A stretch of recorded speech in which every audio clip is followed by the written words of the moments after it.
कहा तो जिससे मेरे पति को कष्ट हो वो मैं नहीं चाहती। यदि मेरे राजमहल में रहने पर पति देव को तकलीफ होता है तो मुझे कहीं एकांतवास दे दे, हम पड़ी रहे, लेकिन पति के ऊपर आंच ना हो। राजा बड़े चक्कर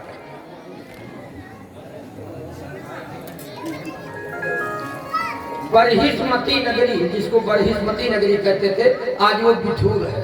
ध्यान दीजिए, ये राजा उत्तानपाद की राजधानी बिठूर है, जिसको बरहिस्मती नगरी पूर्व में कहा जाता है। बरहिस्मती नगरी से बाहर पर्णकुटी छाई गई और रानी सुनीति वहां रहने लगी। राजा ने सुनीति से कहा, सुनो देवी, राजमहल छोड़कर उसे हमने विवासन कर दिया, बाहर निकाल दिया, लेकिन खाने पीने पहनने की कोई कमी न होने पावे।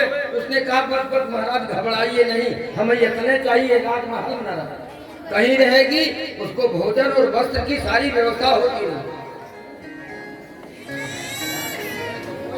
पति देव से झूठ भी बोल रही, कह तो रही है कि हम व्यवस्था करेंगे, लेकिन जिस दिन से रानी सुनीति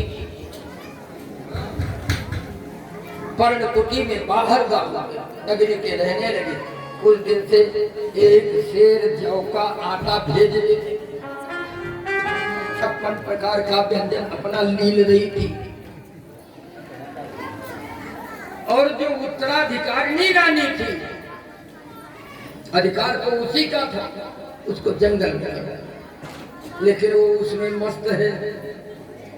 ये संत वृत्ति है, रूखा सूखा खाज के ठंडा पानी पी, रूखा सूखा खाज के ठंडा पानी पी।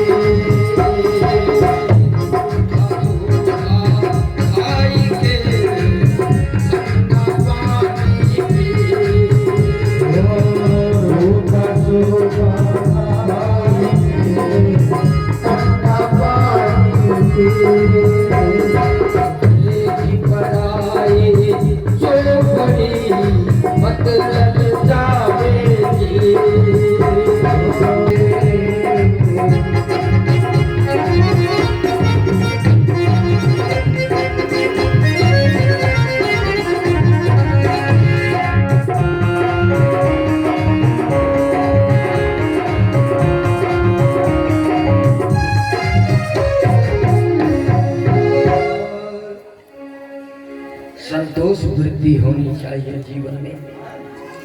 जो कुछ मिले प्राप्त ही पर्याप्त है, जो मिला वही बहुत है, हम यही लायक रहें, इसलिए ठाकुर जी मुझे ये दिया है,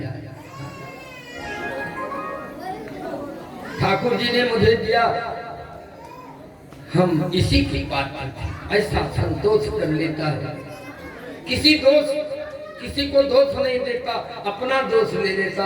हमने पूर्व जन्म में ऐसे ही कमाई किया था तो मुझे रहना पड़ा, अब लोग वहां रहते,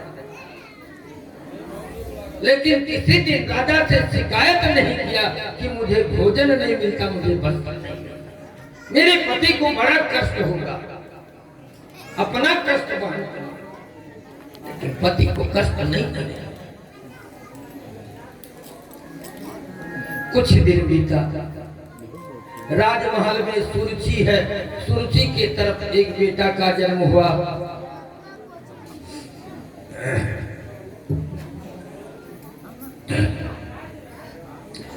और उधर वनवासिनी सुनीति की तरफ भी एक बेटा का जन्म।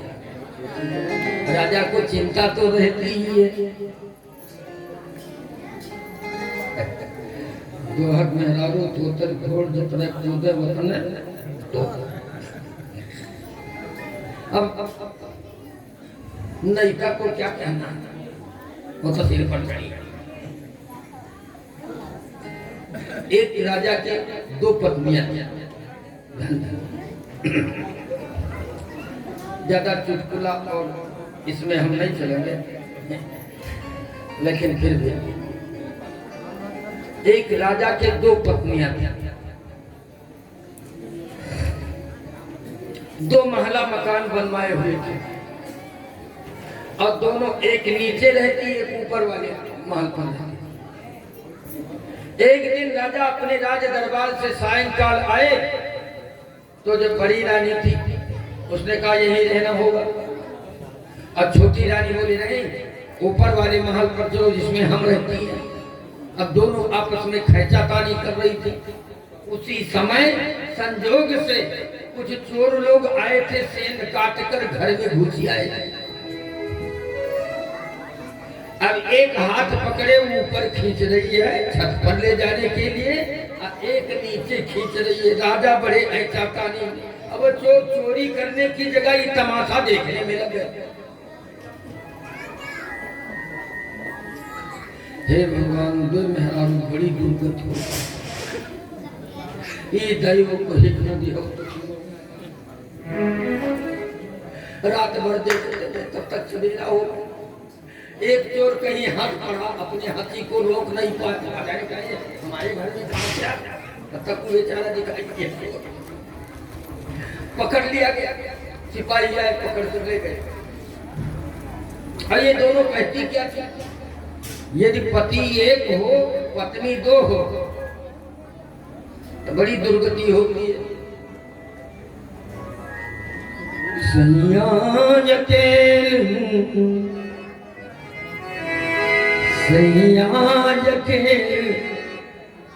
घर मां दुई दुई नारी, सैया के घर मां दुई दुई नारी, घर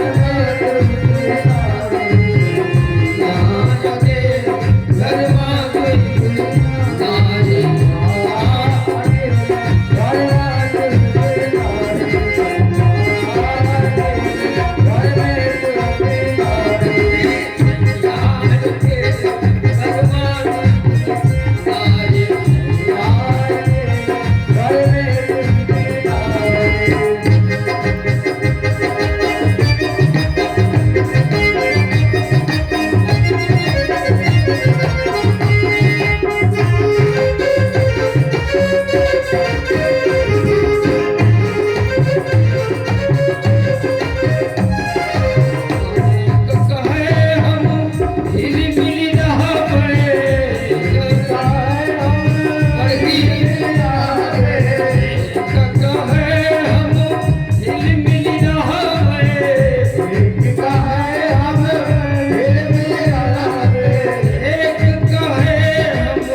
एक तो कहती है हरवा, गले हरवा, हम आपके गले में लग करके रहेंगे।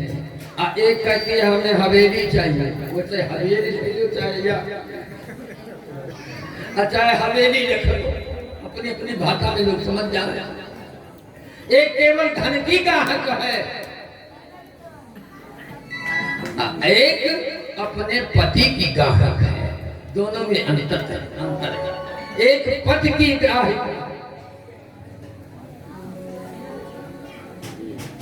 श्री अच्छा दूधी नारी के प्रसंग पर राम राखन चौरसिया ने 51 मुद्रा प्रदान किया है। भगवान सर्वतो भावे अपने हर भक्ति प्रदान करें, जीवन में खूब विकास करें। आइए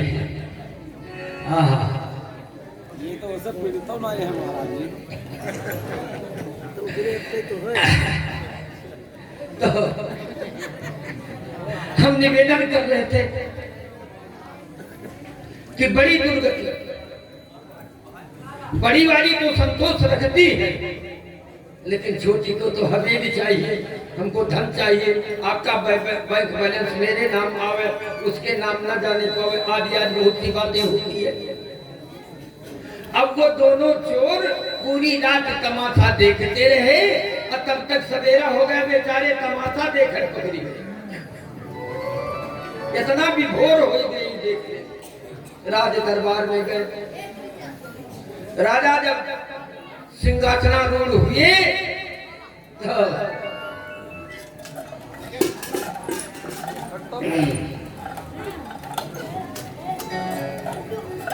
सिपाहियों ने कहा महाराज इसको क्या सजा दिया जाए। राजा ने कहा भैया और कोई सजा न दो, इनका 2 विवाह करा दो,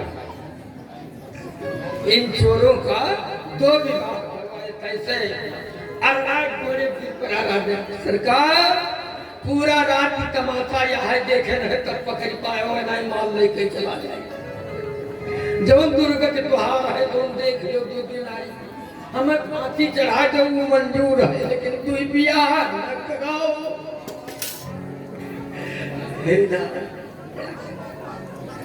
राजा का चित्त उद्विग्न रहता था, अपनी बड़ी रानी के प्रति वो चिंता करते थे। दोनों के यहाँ बच्चे जन्म लिए। राजमहल में जो जन्म लिया राजा उत्तानपाद का ही बेटा है।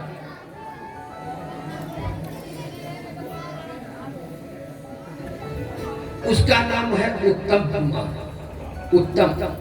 उत्तम माने क्या होता भैया, मालूम है किसी को? उत्तम, अरे सत्यम रख दियो चलो ठीक है, लेकिन उत्तम माने क्या होता?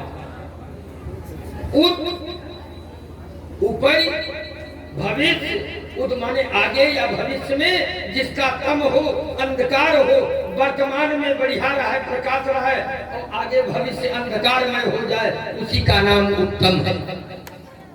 जिसका भविष्य अंधकारमय हो तब माने अंधकार, और उत माने ऊपर या भविष्य या आगे। उत्तम माने अच्छा तो होता है, लेकिन वर्तमान में यदि अच्छा देख लिया तो भविष्य उसका अंधकार में हो जाता है। और रानी सुनीति की तरफ उस वनवासिनी के जब बालक जन्म लिया जंगल में, उसका नाम ध्रुव कुमार है। क्या नाम है? ध्रुव कुमार।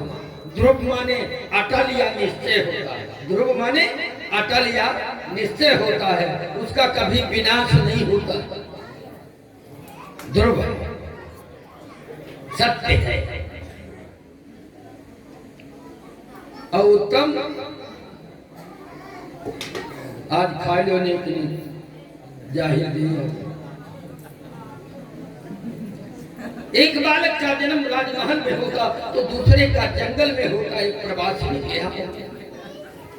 राजा को पता चला रानी सुनीति के बालक जन्म लिया है। सुरुच से कहा देवी अभी तक वो अकेली थी, अब उसको एक सहयोगिनी की जरूरत है, सेवा भावी कोई कर्मचारी होना चाहिए, उसके लिए भी भोजन की व्यवस्था की। तो एक सेर जौ का आटा देती थी, अब बढ़ाया तो 2 सेर जौ का आटा, वो भी नमक नहीं।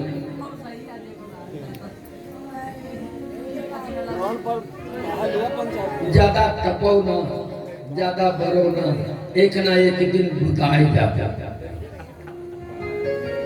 अच्छा नहीं होता है जो बड़ा को बुताना है नहीं। अन्याय मत कीजिए। बलि विक्रम बेनु दधीच गए अरु भारत के में भारत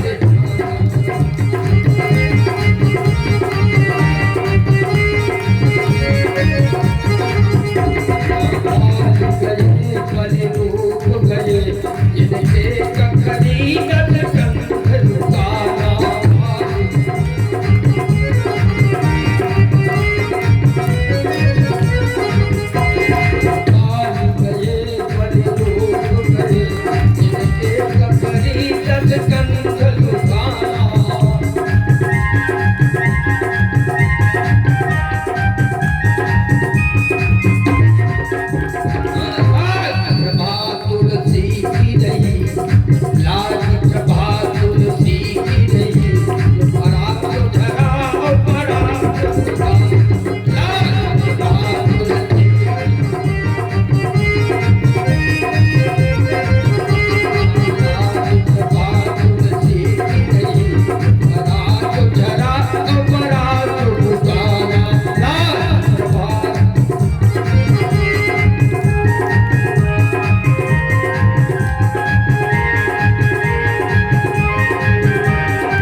एक दिन झुलस जाओ, काफी समय बीत गया। उत्तम कुमार राजमहल में रहता है और ध्रुव उस वनवासिनी के पास में। बरहिस्मती नगरी के कुछ लड़के वहां जाते हुए सब जानते हैं कि रानी सौतेली के कारण निकाल दी गई, शबद के कारण निकाली गई।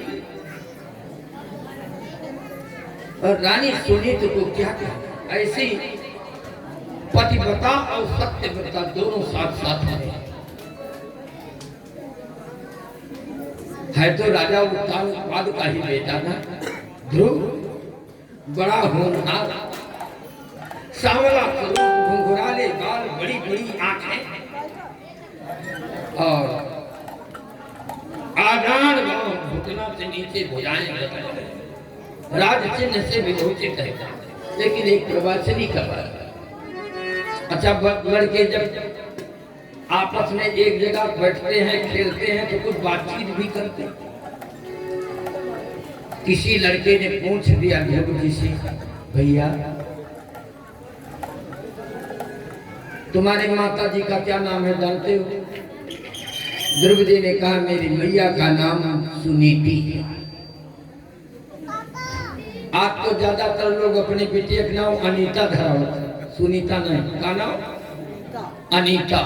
अनीता माने का होता है जिस अगर अन्याय करे वही नाम अनीता, और सुंदर न्याय करे उसका नाम सुनीता।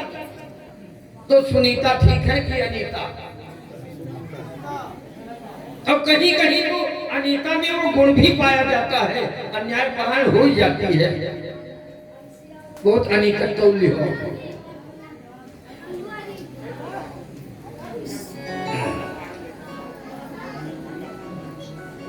सुनीति अपने बेटे को चाहती तो आग बना सकती थी।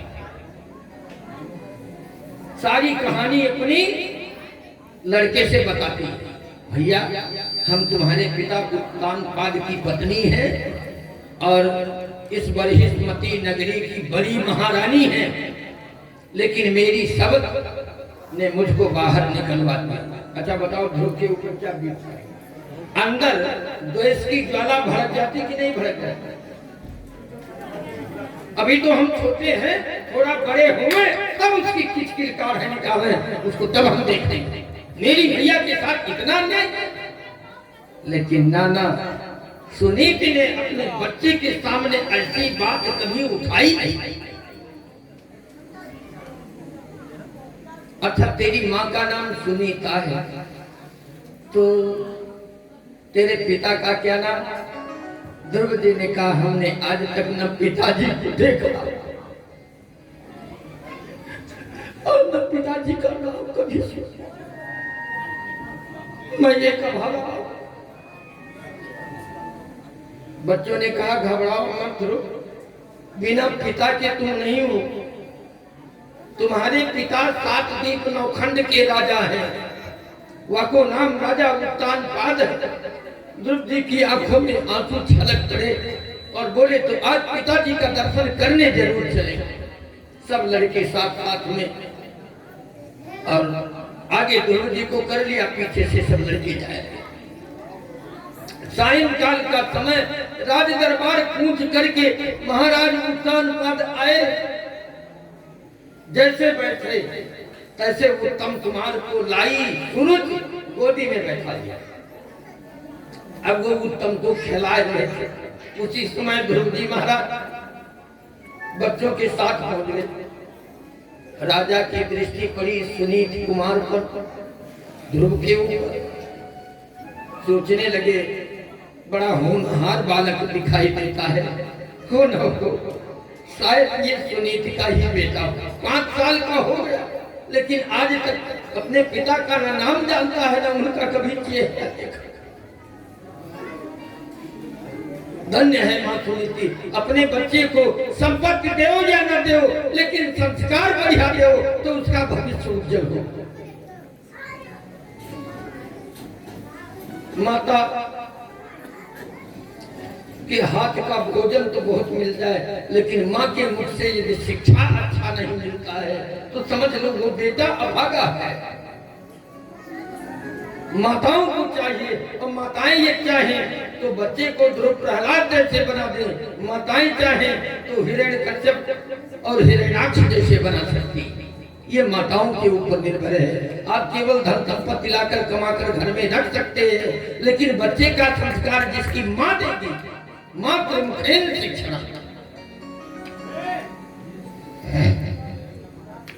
संस्कार बहुत बढ़िया मिला है। अच्छा कोई मिल जाए, कोई मिल जाए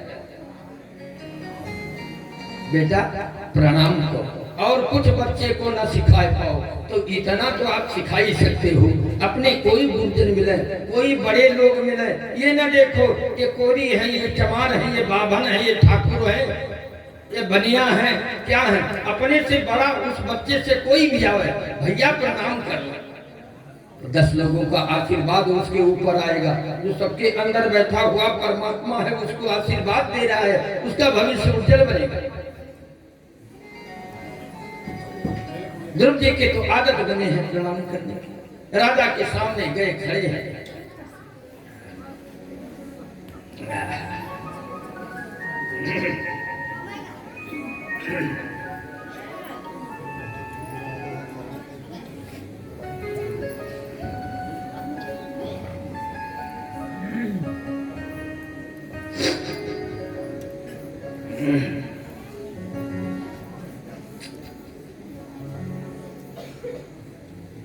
बेटा क्या नाम है?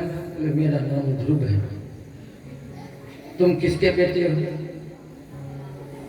देखा तो नहीं है लेकिन सुना है कि मैं राजा उत्तानपाद का बेटा। राजा के हृदय दोनों हाथ उत्तम को उतार दिया, तो दोनों हाथ बढ़ाए। ध्रुव कुमार राजा उत्तानपाद की गोदी में जैसे है, पीछे खड़ी खड़ी ये देख रही थी नालायक, और ध्रुव जी का हाथ पकड़कर नीचे उतार दिया। क्यों मुझे उतार दिया? क्या मैं अधिकारी नहीं हूं? पिता की गोदी में बैठने का अधिकारी नहीं हूं? ये मेरे बाप नहीं है? बिल्कुल नहीं। नावत्स नृपते धिषणम् भवानारो धूमर्हति। नावत्स नृपते धिषणम् भवानारो धूमर्हति। संहति। बेटा तुम राजा की गोद में बैठने के लायक नहीं चल सकते। क्यों? मैं ये नहीं कहती तुम राजा के बेटा नहीं हो, तुम राजा के बेटा, लेकिन मेरे गर्भ से तुम्हारा जन्म नहीं हुआ। पहले मेरा बेटा बनो तब राजा की गोद में जाओ। ध्रुव जी ने कहा ये कैसे संभव है? कहा है पहले जाओ तपस्या देखो, या तो इस कथा के माध्यम से एक मैया कैकेयी मिलती, और या तो इसी कथा के माध्यम से एक मैया सुरुचि मिलती। लोग कहते हैं कैकेयी अम्बा क्या क्या क्या भगवान को बहुत मानती थी, भगवान को बहुत मानती थी। अरे कोई मानना होगा कि जिसके कारण पति मर जाए, विधवा हो जाओ, और जिस बेटा के लिए भी तो वो बेटा भी राज्य स्वीकार न करे। भरत जी 14 साल तक नंदीग्राम में रहे।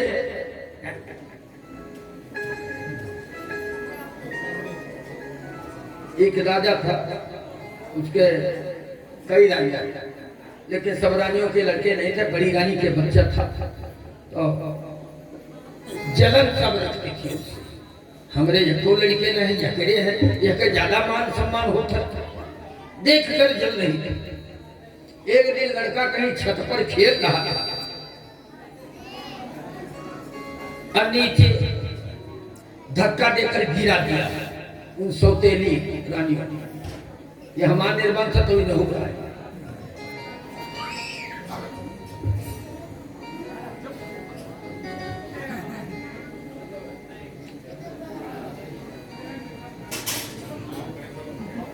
ये दुष्ट के स्वभाव पर आकाश लगी तनु परी है।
दूसरे को बिगाड़ने के लिए अपना भी मिट जाने के लिए तैयार हो गया। जैसे खेत में जब पत्थर गिरता है, गोलाबारी होती है, तो पहले रकम नष्ट कर देता, तो उसके बाद वो भी गल जाता है, रह जाता है खेतों में। वही स्थिति इन परसंतापियों की होती है। परसंतापी से बढ़कर संसार में कोई पापी है ही नहीं है। एक नंबर का पापी परसंतापी होता है।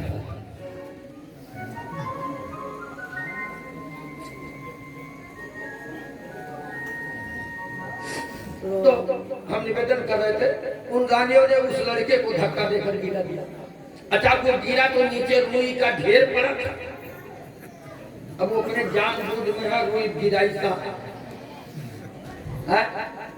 कि बड़ी रानी के दिया गुल करे खत्ती गिरा था, नीचे गिरी है, खोपड़ी फाट जाए, मर जाएगा। उसने अपने जान बूझ मर में तो छोड़ा नहीं, लेकिन लड़का किस्मतदार, रुई की रास लगी थी और उसमें गिरा तो एक सोने का चैन मिल गया।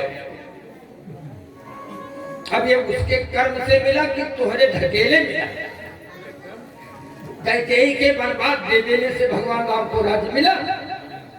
उनके पितृभक्ति और धर्म के प्रभाव से राम राजा बने। कैकेयी की देन नहीं है कि राम राजा बने। कुछ लोग कैकेयी अम्बा बड़ा बखान करते हैं।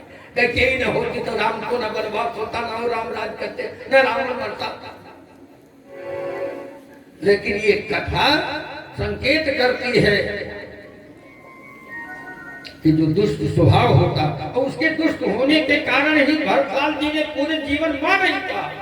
भगवान राम को बर्बाद जब से मांग लिया तब से भरत जी ने मां नहीं।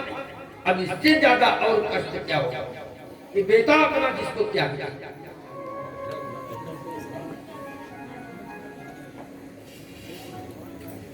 आज ध्रुव जी सामने खड़े थे और राजा के गोदी में जैसे आए तैसे पहुंची, हाथ पकड़कर छीट कर नीचे डाल दिया। आंखों में तो आंसू आ गए। क्यों मैया, हम पिताजी की गोद में नहीं बैठ सकते हैं? कहा नहीं बैठ सकते हो। तब बोले तपसाराध्य पुरुषम तस्सेवानुग्रहीण में अगर वे तुम धारयात्मानम यदि इच्छसि निर्वासनम, यदि निर्वासनम इच्छसि, यदि राजा के आसन राजा की गोदी चाहते हो तो पहले जाओ तुम भगवान की तपस्या करो, और जब भगवान मिले तो उनसे यही वरदान मांगना कि अब की बार मेरा जन्म सुरुचि के गर्भ से हो। अब जब मेरे गर्भ से पैदा होगे तब तुम राजा की गद्दी पर बैठो या गोदी में बैठ बैठे। बच्चा तो बच्चा, पत्थर की लकीर जैसे हृदय में खींच गई ध्रुव जी के, और बोल नहीं पा रहा। मातु सपत्न्या सतुरुक्ति पीठा स्वसंसा दंडहतो जथा। मातु सपत्न्या सतुरुक्ति पीठा स्वसंजथा दंडहतो जथाहि। लंबी लंबी श्वास ले रहे, आंखों से आंखों की धार चल रही है, और अपने माता के पास आए। माता ने देखा बेटे, माँ का हृदय बेटे के प्रति कितना ममत्वपूर्ण होता, कितना कोमल होता। अपना भले मिट जाए लेकिन बच्चे के ऊपर यदि आंच